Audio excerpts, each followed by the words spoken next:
Chicken fry, chicken roast, chicken wing, chicken nuggets, কত কিছুই না রয়েছে। এসবের জন্য আজকাল আর রেস্তোরাঁয় যেতে হয় না। অনেকে ইউটিউব, গুগল ঘেঁটে বা নিত্যনতুন চিকেনের সুস্বাদু রান্না শিখছেন আর প্রায় প্রতিদিনই বানাচ্ছেন বাড়িতে। শিশুদেরও অভ্যস্ত করে তুলছেন এসব খাবারে। কিন্তু জানেন কি এই চিকেন প্রীতি আপনার মারাত্মক বিপদ ডেকে আনছে?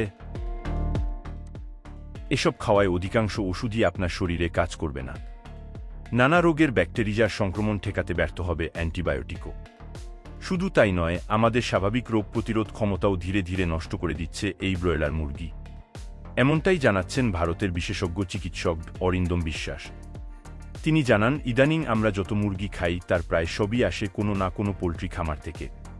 আর প্রায় সব পোল্ট্রি খামারেই মুরগির স্বাস্থ্য দ্রুত বাড়াতে, বেশি মাংস পেতে মুরগির খাবারের সঙ্গে এক ধরনের অ্যান্টিবায়োটিক ওষুধ দেওয়া হয়। এই অ্যান্টিবায়োটিকের প্রভাবে মানুষের শরীরে অ্যান্টিবায়োটিক ওষুধের কার্যক্ষমতা দিনে দিনে হ্রাস পেতে থাকে। এইভাবে চলতে থাকলে একটা সময় হয়তো অধিকাংশ অ্যান্টিবায়োটিক ওষুধই শরীরে কোনো রকম ব্যাকটেরিয়ার সংক্রমণ হলে তা ঠেকাতে ব্যর্থ হবে।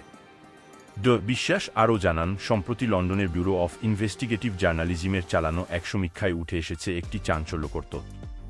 ওই সমীক্ষার রিপোর্টে বলা হয়েছে, দক্ষিণ এশিয়ার দেশগুলো ছাড়া ভিয়েতনাম, দক্ষিণ কোরিয়া, রাশিয়ার মতো একাধিক দেশে পোল্ট্রি খামারে মুরগির খাবারের সঙ্গে উচ্চমাত্রায় কোলিস্টিন নামের একটি অ্যান্টিবায়োটিক ব্যবহার করা হয়।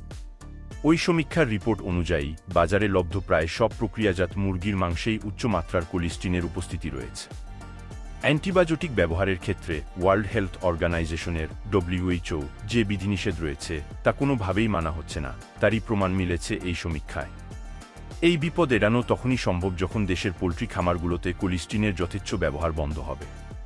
আর যতটা সম্ভব পোল্ট্রি বা ব্রয়লার মুরগি কম খেতে হবে। এড়িয়ে চলতে পারলে সবচেয়ে ভালো। একবারেই যদি সম্ভব না হয় সেক্ষেত্রে বেশি সময় নিয়ে রান্না করে খাওয়াই ভালো।